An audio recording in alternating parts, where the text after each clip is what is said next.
Au nom du Père et du Fils et du Saint-Esprit. Amen. Évangile de Jésus-Christ selon saint Luc, chapitre 6, versets 36 à 38.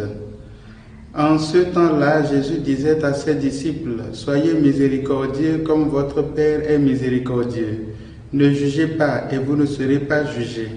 Ne condamnez pas et vous ne serez pas condamnés. Pardonnez et vous serez pardonnés. Donnez et l'on vous donnera. » C'est une mesure pleine, bien pleine, tassée, secouée, débordante, qui sera versée dans le pan de votre vêtement. Car la mesure dont vous vous servez pour les autres servira de mesure pour vous aussi. Acclamons la parole de Dieu.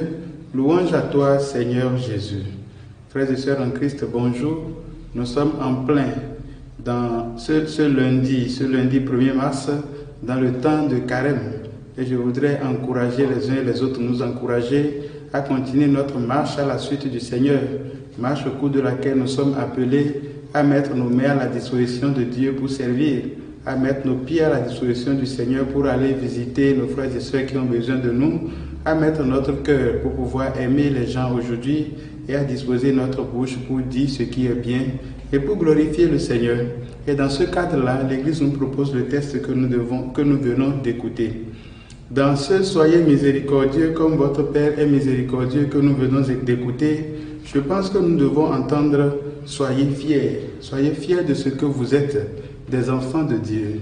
Il me semble qu'au thème d'une longue méditation, nous devons conclure que ce que Jésus nous a apporté de plus précieux, c'est qu'il a fait que toi et moi, nous devenions des enfants de Dieu. Et en tant que tel, nous devons faire honneur à Dieu, nous devons respecter son autorité.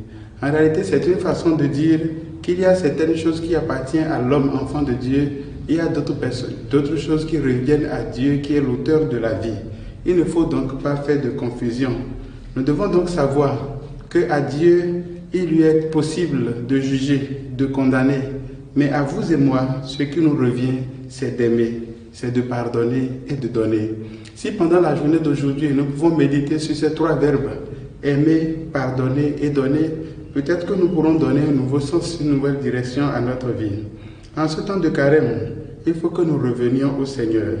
Revenir à son unique maître, à son unique commandement, qui est celui d'aimer son prochain, d'aimer Dieu d'abord et ensuite d'aimer son prochain comme soi-même.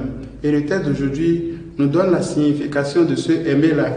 Aimer son prochain comme soi-même signifie donc, selon ce texte, pardonner et donner. Faisons donc un break pendant ce temps de carême. Faisons une pause et mesurons la taille de notre miséricorde. Non, mieux, mesurons d'abord la taille de la miséricorde de Dieu envers chacun de nous et ensuite nous saurons ce que nous avons à faire à l'endroit de nos frères et sœurs. Que le Seigneur nous aide véritablement à faire le retour à lui dont nous a parlé déjà le jour de la prise de cendre, le mercredi des cendres, où le prophète Joël nous disait « Revenez à Dieu de tout votre cœur ». Que Dieu vous bénisse en ce jour, qu'il vous garde dans son amour et qu'il vous donne son esprit pour continuer la marche, lui qui vis et règne maintenant et pour les siècles des siècles. Amen.